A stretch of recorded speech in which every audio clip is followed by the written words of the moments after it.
どうもよろしくお願いします。高倉和也です。ゴジラ映画の見どころを語る動画、ゴジラ映画ここを見て、今回もよろしくお願いいたします。というわけで、今回のテーマはこちらでございます。いろんな視点で見るゴジラ第一作ということで、ゴジラといえばですね、ゴジラファンのみならず、あんまりゴジラのことを詳しく知らないよっていう人でも、なんとなくタイトルとか、なんとなく存在は知っている、それくらいの有名な映画かというふうに思いますけれども、実はこの映画というのはですね、様々なジャンルを内包する映画、いろんな映画の要素とか、いろんな物語の要素を内包している、そういう映画だということが言えると思うんですね。ちょっと見方を変えて、視点を変えてみるだけで、全然違うジャンルの映画として見ることができる、いろんな見方ができる映画だというふうに思うんですけれども、今回はですね、このゴジラ映画第1作目のですね、5通りの見方というのをお話ししたいと思います。視点を変えて、こういうジャンルの映画として見ることもできるよ。あるいはこういうジャンルの物語として見ることができるよというのをですね、お話ししていこうと思います。今までね、何回もこの映画見たよっていう人も、あるいはこれから見るよっていう方も、ちょっとね、参考にしていただいて、新しい、いろんな発見をこの映画からしていただければなというふうに思いますので、最後までよろしくお願いいたします。というわけで、早速参りましょう。まず、一つ目のこの映画の見方でございます。こちら。ゴジラ映画として見るゴジラということで、一番ベタな見方かなというふうに思います。大体のゴジラファンの人っていうのは、まずこのスタンス、この見方で第一作目のゴジラを見ると思うんですけれども、要するにゴジラというキャラのオリジンものとして見るっていうことですね。オリジンものっていうのはよくヒーローものの映画なんかでも使われたりしますけれども、そのヒーローが誕生する過程を描いた物語。ということですね。アイアンマンだったら、第一作目のアイアンマン。キャプテンアメリカだったら、ザ・ファースト・アベンジャー。っていうのがオリジンものに当たるんですけれども、この第一作目のゴジラというのが、ゴジラというキャラクターのオリジンもの。そういう視点で見るとですね、やっぱり今のゴジラと比べて、ちょっと顔が怖いなとか、こういうところに、最近の新しいゴジラと、一番最初のゴジラっていうのは違いがあるんだっていう、いろんな発見をすることができて楽しいかなと。かなりゴジラに対する愛というか、思い入れが強い人じゃないとこの見方は楽しめないとは思いますので、これから初めてゴジラっていう作品に触れるよっていう方は、あんまりこのね、スタンスで見始めると、あんまり面白くないかもしれないので、これから初めに見る方は、この次から紹介していく見方をね、していただければいいかなというふうに思います。というわけで続いて参りましょう。二つ目のゴジラ映画の見方です。こちら。SF 映画として見るゴジラですね。怪獣ものの映画っていうのは、大なり小なり多少は SF 要素を絡んでくるものかと思いますけれども、ゴジラに限って言えばですね、首都東京に巨大生物が現れたらというですね、物語の骨格を成立させるためには、どういう生物が現れればいいのかというところをですね、結構科学的に交渉している映画だというふうに思います。どんなところがね、そういう理論的な組み立てがされているかと言いますと、例えば東京に現れるっていうことはですよ、出現する場所はどこがいいのか、どこで初めて発見されるのかっていうところがまず重要になるわけですよね。で、ある程度東京に近いところってなるとやっぱり小笠原諸島の島かと。これが全然遠い、例えば別の国の無人島とかに現れても、ちょっと東京まで来るのは違和感があるんですよね。あんまり理論的じゃないと。なので日本近海の島に現れるわけですね。大戸島という小笠原諸島の架空の島に出現するわけで。あるいはですね、別に島じゃなくてもいいわけですよね。本州のどこかの場所から現れて東京に来ても物語としては成立すると思うんですけど、そうすると、これだけ日本国内にね、もう長いこと人が住んでいるのに、それまで一切発見されなかったっていうところに違和感が出てくるわけです。そうなると、やっぱり本州の中から出現するのではなく島から出現する。海の外の別の島から出現するっていうところが、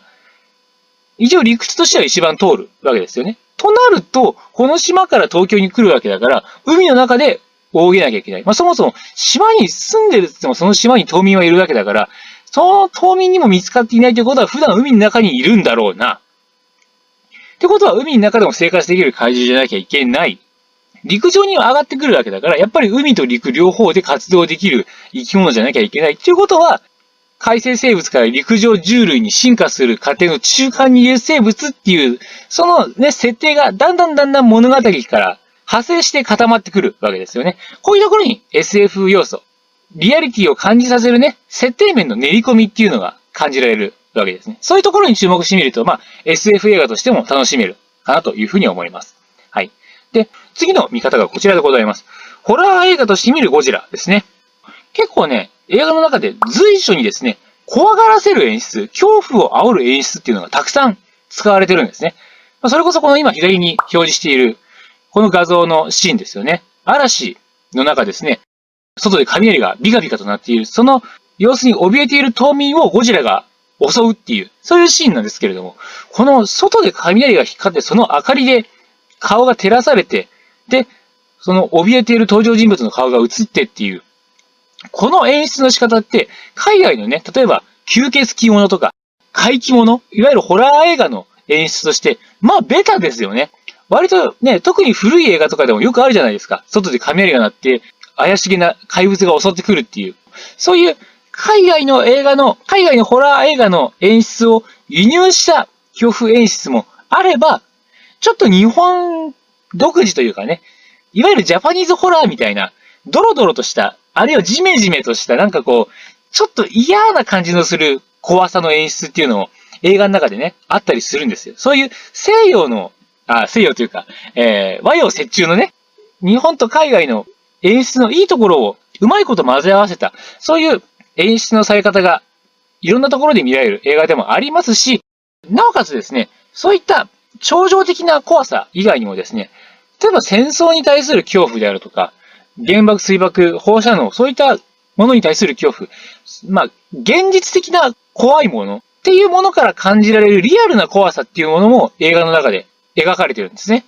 そういういろんな要素の怖さっていうものが積み重なってる、そういうちょっと斬新なホラー映画として、ゴジラ第一作っていうのは見れるかと。多分その当時見た人たちもリアルに感じてる怖さですからね、そういう放射能による汚染とかそういったものに対する恐怖っていうのはリアルに感じてるものですから、そういう感覚を当時の観客の人と共有することで、今ね、改めて見るときもですね、このホラー映画として見るゴジラっていうのは結構面白い見方かなと。はい、続いて、こちらの見方ですね。歴史資料として見るゴジラですね。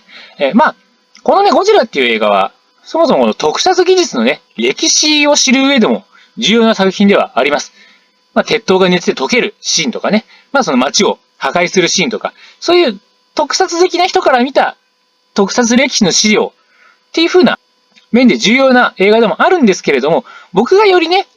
強く言いたいのはですね、この戦中戦後の歴史ですね、戦中戦後の様子の間接的な資料として、この映画は見ることができるんじゃないかなと。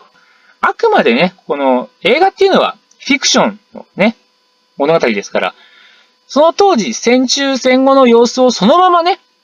映しているわけではないというのは、前提としてあるんですけれどもですね、例えば映画の中ではこの画像のようにですね、集団疎開を連想させるシーンであるとか、あるいは東京での大空襲を彷彿とさせるようなシーンなんかが結構随所に散りばめられてるんですね。この映画を見ていた観客の人っていうのは、ほとんどがですね、実際にそういうね、場面、疎開する経験であるとか、空襲で街が焼かれた経験であるとかっていうのを経験している方がほとんどなわけですよね。そして、この映像を作っている制作側ですとか、あと出演者、そしてエキストラの方もですね、みんな、全員がですね、戦争経験者であるわけなんですよ。つまり劇中で描かれているこのような疎開、空襲の被害っていうのを実際に生で経験している人たちがこの映画を作り、そしてこの映画を見るわけですよね。なので、少なくともですね、観客が違和感を感じないレベルには戦時中の様子っていうのがリアリティを持って再現されているわけですし、作る側もですね、当時のね、経験をもとにできるだけ違和感を抱かないレベルにリアリティが感じられるように作っているわけなんですよ。なので、あくまで創作物ではあるという前提のもとでですけれども、現実の様子にですね、かなり近い描写で、このような疎開をするシーン、空襲で苦しむシーンっていうのは作られている。あと実際にその、リアリティっていう面とはまた別なところで、こういった、ね、戦中の様子を感じさせるシーンで受けるですね、迫力っていうのがすごいんですよ。これ、リアリティとはまたちょっと違って、演技が上手いとかともまたちょっと違うんですけど、やっぱり実際にそういった場面を経験している人が演じてる、そういった場面を経験した人が作ってるっていう、そういう人たちでしか作れないような凄みというか、なんかこう、その当時の生の恐怖感みたいなものが画面から伝わってくるんですよね。そういったのってもう絶対に今後作れないじゃないですか。文献からは感じられない、読み取ることができない、その当時の感情みたいなものが、この映像からですね、伝わってくる。そういったところを読み取れるんじゃないかなと。なので、一回ちょっとこういう資料としてこの映画を見ていただくと、なんとなくその当時の社会の空気感というかね、そういったものが伝わってくるかなというふうに思います。さて、最後ですね、5つ目のこの映画の見方でございます。それがこちら。恋愛映画として見るゴジラですね。この映画というのはですね、いろいろ登場人物はいるんですけれども、恋愛映画として見るときにはですね、注目する登場人物が3人います。まずですね、この主人公の尾形ですね。この主人公の尾形という男と、恵美子という女性が登場します。この画像の右側に映っている方ですね。で、この恵美子にはですね、お父さんがいまして、そのお父さん山根博士と言うんですけれども、その山根博士の弟子筋にあたる、この人も博士なんですが、それが芹沢という、この画像の左側に映っている人物ですね。芹沢博士っていうふうに、結構ゴジラファンの間では呼ばれますけれども、この主人公尾形、そして恵美子、そして芹沢博士という、この3人の三角関係としてこの映画を見ると、結構ね、ドロッとした、結構人間同士の、なんとも言えないこの、ドロドロとしたね、愛憎劇として映画を見ることもできるかなと。映画のストーリーとしてはですね、この主人公の尾形はですね、恵美子ともう結構長いこと付き合ってるんですよね。ただ、世間的にはですね、この恵美子っていうのは、このお父さんの弟子である芹沢と、もう将来結婚するんでしょ？なんか世間ではそういう風に噂されてるような状況なんですよね。ただ実際には別に、その芹沢と恵美子の間には、具体的な関係というのはないんですよ。単なる友人関係のままなんですけど、世間ではそう言われてる。で、芹沢の方はですね、なんとなくこう、恵美子に対して、好意というか、多分片思い的な感情を持ってるんですよね。そういう世間の周りの声に言われて、こう、深掘り埋められてる感じはあるのかもしれないですけど、やっぱりちょっと、恵美子のことが気になってるわけなんです。でも、別にそのことを恵美子本人に芹沢が言っているわけではないんですよね。気持ちは伝えてはいないという、感じになっている。で、このね、恵美子のことを密かに好きな芹沢と、恵美子と実際に付き合っている尾形っていうのは、友達同士なんですよ。うわー、きついなと。こんなんきついわーと。僕がこれ学生の頃にこんなの見ちゃったらもうちょっとそいつらと一緒に飲みに行けないわ。その3人が飲み会で同じ席にね、顔揃えてる中にいたくねえなーっていうね。っていうのを感じざるを得ないね。何度もちょっと緊張感のある関係ですよね。そういうその三角関係のね、人間同士のその、関係性っていうのかな。そういうところに注目してみると、恋愛映画としてこの映画を見ることができるわけですね。で、この芹沢っていうのがやっぱね、可愛いんですよ。恋愛映画として見ると。この芹沢が作ったね、オキシジェンデストロイヤーっていう、秘密の兵器、秘密の発明品ですね。これがゴジラを倒す鍵になるんですけども、それ誰にも言ってないんですよ。作ったっていうことは。ただ、秘密にしている研究なんだけど、唯一、恵美子にだけは、自分がね、好きな恵美子にだけは、ポロッと言っちゃうんですよね。これってやっぱ、男だとわかると思うんですけど、やっぱ自分が好きだなって思った子には、いい格好したいじゃないですか。だから、自分がね、密かに作ったすげえ発明品があるっていうのを、ちょっと自慢しちゃうんですよね。君にだから見せたんだよって。俺すごいでしょこれ作ったんだよっていうのを言いたくなっちゃうっていうね。そういうところがね、やっぱちょっと芹沢可愛いな。ただそのね、秘密に、だよと、恵美子さんだから見せたんだよっていう発明品のことを、恵美子は大型に喋っちゃうんだよ。行っちゃうかーって、そこがもう芹沢のかわいそうなところでもあるんですけどね。そういう恋愛ものとして見ることができると。でですね、この恋愛映画としての視点、特にこの芹沢博士と尾形恵美子、そして芹沢博士と世間との関係性っていうのに注目して見ていくと、芹沢とですね、ゴジラっていうのがですね、全く同じ境遇であるということがわかるかと思うんですね。どういうことかと言いますと、ゴジラっていうのはですね、戦争と、および原爆水爆のね、実験とか、そういったことによって住処を追われてしまって、でももはや生きられる場所がないような現代にね、蘇らざるを得なかった存在なわけですよ。怪獣というゴジラという存在が、普通に暮らすことが許されない世界に、急にポンと置かれてしまった、周りに味方がいない状況なわけなんですね。で、一方の芹沢もですね、戦争によって孤独になってしまった人物だと思うんですね。その当時のね、戦中、あるいは戦後にかけても多分そうだったとは思うんですけども、国のために、ね、お国のために死ぬっていうことが美徳とされた時代だったわけじゃないですか。その当時の戦中戦後の状況っていうのは。なのでね、目を負傷しながら、ね、怪我をしながらも戦地から帰ってきた、この芹沢へのですね、周囲の目っていうのは、決して優しいものではなかったと思うんです。陰で何か言われることもあったでしょうし、あるいはね、芹沢自身が自分が生きて帰ったことに対して負い目を感じて、より孤独感をね、強めてしまったっていう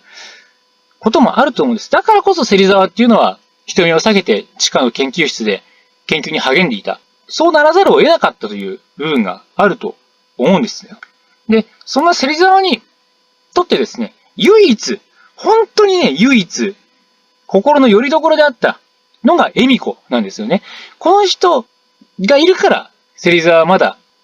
生きていける、心の落ち着きを保っていたという部分があると思うんですけれども、その恵美子ですら、友人である尾形に奪われちゃうんですよ。芹沢が、心を許せる人、自分の存在を肯定してくれる人間関係っていうものが、なくなってしまうんですよね。なので、ゴジラも芹沢も、もはや、この世界に居場所がない存在、全く同じ境遇の存在なんですよね。なので、そうなると、芹沢にとってのゴジラっていうのはですね、全く同じ境遇を持っている。自分のこの今の辛さとか孤独感っていうのを共感してくれるであろう、唯一の友人と言ってもいいかなというふうに思うんですよ。自分の孤独感、自分の周りとの疎外感、そういったものをただ一人、この世界でおそらく本当にただ一人共感してくれている。それがゴジラっていうね、存在だったかと思うんです。その友人であるゴジラを芹沢自身の手で殺さなきゃいけない。これなんとも悲しいですよね。で、この芹沢っていうね、男、最後ゴジラを倒すわけですけども、芹沢はですね、決して自分の命を投げ打ってゴジラを倒したっていうわけではないと思うんですね。そういう英雄的な目的のためにゴジラを倒したわけではないと思うんです。芹沢はこの世界でこれから先生きていくことに対して絶望してしまった。だから自殺をしてしまったんだと思うんですね。そのことがわかるのがですね、オキシジェンデストロイヤーを使うことを決意するシーンです。まず、エリコにしか話していないこのオキシジェンデストロイヤーの秘密っていうのを、尾形が知っていることが分かった時点でですね、二人のこの尾形とエミコの関係というのには、もう芹沢気づいちゃってると思うんですよね。まずそこで一つ、芹沢の心の拠り所がなくなってしまったわけです。そして続いて、テレビからですね、歌が流れてきます。平和を祈る女学生のですね、祈りの歌声。ゴジラによる惨劇から一刻も早く立ち直りたいという、そういう平和を願った歌声がテレビから流れてくるわけなんですけれども、その歌声を聞いて、芹沢は何を思ったのかと。例えば、芹沢がですね、何もしなければ、オキシジェンデストロイヤーを使うこともせず、何もしないままであれば、ゴジラは倒せずにこれから先も悲劇はどんどん続いていくわけです。平和は訪れないわけですよね。ただ、ゴジラを倒してもですね、自分が生き残ってしまえば、いずれまた、ね、この自分が使ったオキシジェンデストロイヤーという兵器を使って戦争が起こる。また大きな被害が出るわけですよ。今このテレビから流れてきている女学生たちが祈っている平和な世界っていうものを壊してしまう原因を芹沢自身が作ってしまうっていうことなんですよね。どう転んだとしても、何もしなかったとしても、ゴジラを倒して自分が生き残ったとしても、どの道を選んでも、芹沢にとっては、今よりももっと辛い状況になる、もっと孤独を深める、辛い状況にしかならないっていうのを、この時に気づいてしまったと思うんですよ。そこに思い至った時に、芹沢はこの先の自分自身の未来に絶望してしまったんだと思うんですね。だからこそ、芹沢はゴジラと共に、そしてオキシジェンデストロイヤーの秘密と共に、海の底にその体を沈めていったんだと思います。そういう芹沢という一人の男のね、悲しい生き様を知ることができる。それを感じることができる映画でもありますよね。誰かちょっと優しくしてあげれば、誰か手を差し伸べてあげれば、もしかしたら芹沢は死ぬことがなかったのかもしれない。その後のゴジラの世界の中で生きていくことができたのかもしれないですけどね。はい、ということで、そういったところで、以上ゴジラのですね、第1作目のいろいろな見方のお話でございました。どうですかねね、ちょっと長くなってしまったかと思いますけれどもね、今後またゴジラ映画、1作目も含めいろんなね、ゴジラ映画を見るときに、ちょっと参考にしていただければというふうに思います。というわけで、ゴジラ映画ここを見て、今回はゴジラ第1作のいろんな見方のお話でございました。ぜひとも高評価、チャンネル登録のほどよろしくお願いいたします。どうもありがとうございました。